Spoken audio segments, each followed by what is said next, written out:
Hello friends, Heidi here from Rain Country. God is good all the time, and I'm here for another Monday this and that video where I talk about all kinds of different topics, giving you a few tips. And right now it's mostly about harvesting and what I'm putting up because, well, it's that time of the year. So let's get into the topics of today, starting off with that apple peel powder, which you'll see right here. It looks very green. Well, that would be because my apples have mostly green peels. That's just the way it is. And I want to explain first why I came up with this idea. Now, I don't think I'm the first one to come up with this idea, but it just occurred to me a few days ago when I was getting ready to start harvesting my apples that I do like to have apple powder on hand. So I'll dehydrate the apples, and the ones that dehydrate up the crispest, that would be the ones that are usually more tart, a little lower in sugar. Those would be the ones I would powder up for using in various things, such as adding to pancakes and to my apple cinnamon rolls and other such things. I love having the ability to add apple powder to add flavor to whatever I want.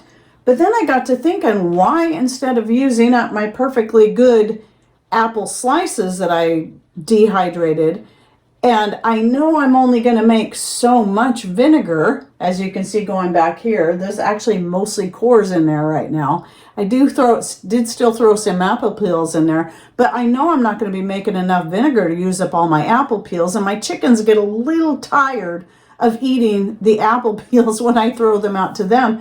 So I thought, why not start dehydrating a bunch of the peels and use that for the powder? Because my assumption was that not only would it be a good way to use up the apple peels, but that the apple peels would dry up a lot more crisp than the flesh part of the apple, and thus be far easier to powder. And guess what? I was right. And even though it looks more green than my regular apple powder, it actually has a nice flavor, and I think it's going to be great for adding to various different things. So I'm quite happy with this. So all I did was I peeled the apples, I piled all the peels onto a dehydrating tray, dehydrated them up with the apples I was dehydrating, and then took them. I have a coffee grinder that I bought solely for using for food related purposes rather than coffee. And so I used that.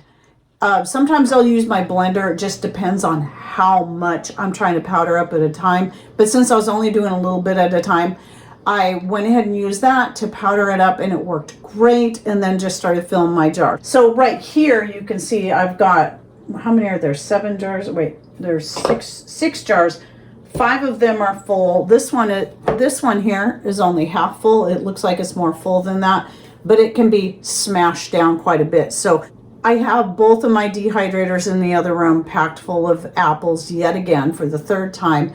And so once those are dry later today, I will be just packing them into this jar, and I just push them down to squeeze as much in there as I can. So I do have a video that, well, I actually did it on my live show, and then I took that section of the live show and put it into a shorter version of me talking about preserving apples. And I did cover a bit on the many uses of dehydrated apples, and it may surprise you. I am always just so thrilled at how I can put my apples up like this, have them take up less space than canning or freezing, but can still use them for all the same purposes, including making pies with, and they can be quite good. So you'll be seeing that video come out here in probably about 4 or 5 weeks. But really, yes, you can use them you can even make applesauce with them later. Let's say you run out of your home canned applesauce and, oh, I need some more applesauce. You can just take these, add some water, cook them down, puree them. It doesn't take long. You've got applesauce. It's actually so cool the way this works out. It's just my favorite way to put up apples. It's not the only way I put them up. It's just the number one way that I do put up the apples. So the first thing I'm doing right now is dehydrating as much as I can. My plan is to get at least 12 jars from this year, and I probably have at least that much left from 2023 because I didn't do any of that last year, and I will be explaining that soon, why I took all last year off from gardening and harvesting, and I'll be talking about why I did it, how I did it, and the blessings I got from that. So that will be a different video down the road. But anyway, I do have an older video out though that I did 2 years ago when I did all the 2023 apples, and I did go over some of the uses in that. But since then, you know, I created that apple cinnamon roll recipe as well. And then of course the vinegar, I have my vinegar section of my cabinet is already pretty full from all the herbal vinegars and from vinegar still left over from last year. So I've only got so much space. I know I can only fit 5 half-gallon or 4 half-gallon jars in there, but since you don't end up, once you strain all the apples, peels and cores out, you don't have that much liquid. So I'm going to start one more half-gallon jar, and then that should be enough to fully fill it up once I combine it all together into at least 4 half-gallon jars. So if you're new to my channel and you'd like to know how to make vinegar, or at least how I do it, and the fact that you can make vinegar out of any produce you want, out of herbs, be they dried or fresh, out of peels from anything such as mangoes, dragon fruit. If you're trying to make the most out, especially out of the more expensive fruits, if you're living in a place like us and you can't grow mangoes or dragon fruit, well, yeah, you can follow my video. I'll link to that in the description box as well. And let's see, another thing is I wanted to show you guys, I'm not done putting up peppers, but I still got more to put up. This isn't all from this year. So I came across this jar. I'm like, oh, I forgot about this. This was a jar I put up in 2023. Well, someone was asking me the last time, I think it was a couple weeks ago, and this and that, where I was talking about how I'm starting to put up my peppers. And I get the Chinese 5-color. And they asked me, well, why do you not powder them until you need them? Well, the main reason why is because they look so pretty in the jar. I love how pretty all the colors look. So I got the yellow and the cream and the red and the orange and the purple all in there, and I just love that. So as I've said before, the Chinese 5-color peppers, they're a hot pepper. They're a little hotter than a cayenne, and not as hot as habanero, but they're, you know, they're pretty warm. And so they're my favorite ones to grow. I've trying several different types of hot peppers. The Chinese 5-color are my favorites. They seem to do the best for me, as well as I just adore the color, and I actually like the flavor a little better than cayenne, even though I've been one who's eaten cayenne pepper on so many things throughout most of my life. I love cayenne pepper. I like the pepper powder I make from this better. Even though with all the colors, if I don't allow all the peppers to turn red, the color of the pepper is more of a lighter orange rather than that kind of orangey red color. If I allowed them all to go red, which they will do because they go through all 5 colors, they're not individually each come in a different color. They all come in purple, they go through the 5 different colors, and then red is their last color. Well, if I let them all turn red, I'd get a prettier color pepper, but I like this. I like this. It's just so cool to have this where you can see that like that. So I'm going to finish topping off that jar, and then I'm going to be making salsa this weekend too from my own tomatoes and my own peppers this year. So I'm pretty excited about that. I've actually not made salsa in a few years, and we realized, oh, we're down to our last jar.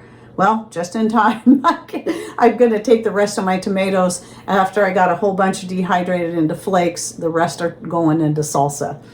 Oh, and then another thing in regards to dehydrating. So I do have the casoris. I have 2 casoris. All of my Nescos have died over the years one by one. And I love my casoris more and more all the time. In fact, I just shot a new video updating that. But I came up with this new little trick, because when I was putting up all the tomatoes, you know, and I had my dehydrators, I had my dehydrator full of tomatoes, and I'm like, oh man, I have a few more herbs I'd like to throw in there, about how many space. And then I thought, oh, I know what I can do. There's still space at the bottom of the dehydrator. So I took some of my linen cloth that I use for dehydrating, I lay it on all my racks, put the herbs on there, and just kind of carefully laid it at the bottom, and then put the bottom tray over the top of that. There's just enough space that it worked out perfectly. So instead of it being a 6-tray dehydrator, it's now a 7-tray when I utilize the very bottom, and it didn't impede any of the dehydrating process. It's not blocking the fan or the heat, so it was perfect. And so in fact, this morning when I got another batch of the apples going, I went ahead and cut up some more peppers and lay them on a cloth and put them on the very bottom of one of the dehydrators. I wanted to do both, but I want to wait till after I make the salsa this weekend, and then see how many peppers I have left, I have remaining on the plants, and then I'll start dehydrating up more for making my pepper powder. So yeah, there you go. If you have a Cosori or maybe any other kind of dehydrator that is a cabinet style where you have that little space on the bottom, as long as you're not worried about anything dripping down on top of it, that can be a good way to utilize that, make the most of your space. And speaking of the Cosori, I just want to throw this out there real quick, is now, you know, when I bought the first Cosori, they only had the smaller size. So it's a 6-tray, it's a little more narrow. It's deep, but narrow. But now when I went to buy the second one, because I decided I'm going to need another one because all my Nescos are dying, that was when I noticed they had the 10-tray that's wider.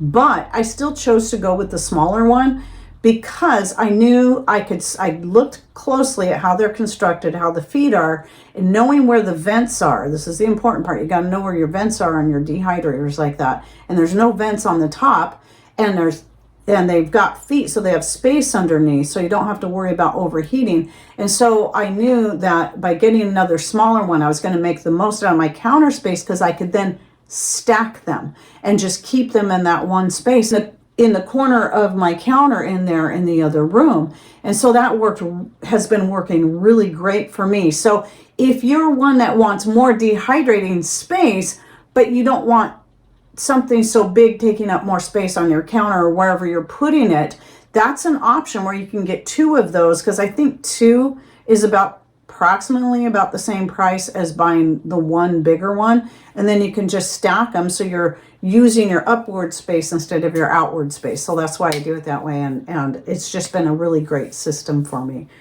And then of course, you know, when we're still getting a lot of solar power in, like we are right currently, I can run those off my solar power until we start building fires, and then I can start doing more dehydrating next to the wood stove again. And then one last thing I wanted to cover was I recently got a question. Obviously someone who is newer to my channel, hasn't seen all my videos, if I would ever consider switching to freeze drying. Now, a lot of you already know what I'm going to say if you've been following me for any length of time, but I want to say this first. I am not against freeze dryers. I'm not against anyone who has a freeze dryer. The thing is, it's all about personal choice. And so what bothers me most about some things when it comes to freeze drying is this push for people to buy a very, very expensive piece of equipment when it's not necessary. Now, for those people who absolutely love freeze-dried foods better than canned or dehydrated, great. And you've got the money, sure, invest in it. Absolutely nothing against that. I know there's some people that have got their freeze dryers and then they use that to also bring in another income by selling what they freeze dry. And that's good, because that can help pay for not only the expensive cost of the freeze dryer itself, but the added monthly cost, if you don't have solar power to run it, of running the electricity on that, because freeze drying actually uses more electricity than dehydrating does. And like with me, when I'm running my dehydrators on solar power, I'm not going to run them through the night. I only run them during the day. That's why I get up very early, get everything in the dehydrator early so I can have everything taken care of before I'm ready to settle down for the evening. And I don't want it running through the night, draining our battery bank. But with a freeze dryer, I think it's like a 24-hour long process typically. And so you would have to let it run the whole time. And for me to get the most out of that, I'd want to run it on solar power. I wouldn't want to drain my battery bank. So that's just one of the very many reasons why I would not go with a freeze dryer, even though I was offered a free one.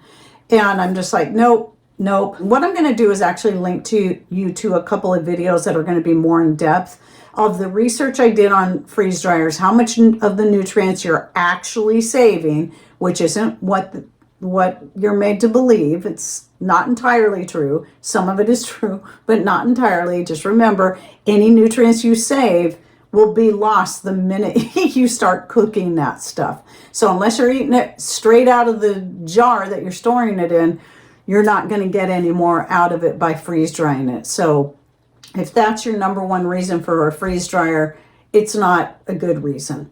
But anyway, so I did some research on that because I was still kind of on the fence considering it, because there are a few foods that I do like freeze dried. But as I started thinking about it, I realized there's just not enough things that I like freeze dried better than dehydrated. A few things, yes, but most things, no. So, or I can find ways around it to make it turn out that it's crisp, like the meat, like dehydrating meat and adding that special trick of cooking it, freezing it, thawing it enough to put on my dehydrator racks, and then dehydrating it. Then it turns out nice and crisp. It's easy to powder if you want, or eat as is, or add to anything else, and it rehydrates beautifully.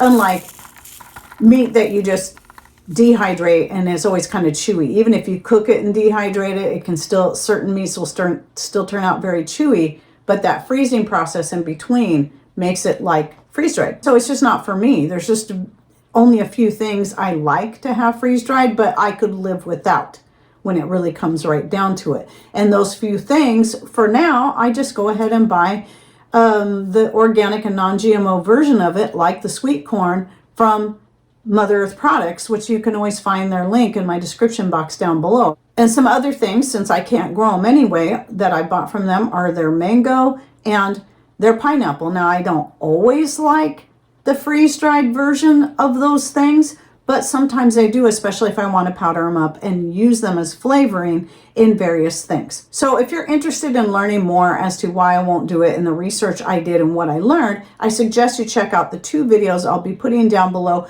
before you make that investment. And so I think people need to hear the whole story, especially when it comes to a freeze dryer, before they plunge in and make that investment. Because here's the other thing, I've had so many people who've made that heavy and that pricey investment into a freeze dryer and come to find out they either A, really didn't like it after all, or B, had a lot of technical issues with it, kept breaking down. The company wanted to charge them to repair it and ship it back and forth constantly, and they finally had to just give up. And so now all they have is a very expensive paperweight, or something to throw their coat on. And so, these are things you got to understand, and I think you got to hear the whole story. Not everybody has stories like that, but enough people have that same story that I think that's important to know before you buy something like that. Anyway, so I hope you guys enjoyed my this and that for the week, and any thoughts, ideas you'd like to share about anything I shared, please put those in comments down below. And thanks for watching. Take care, and God bless.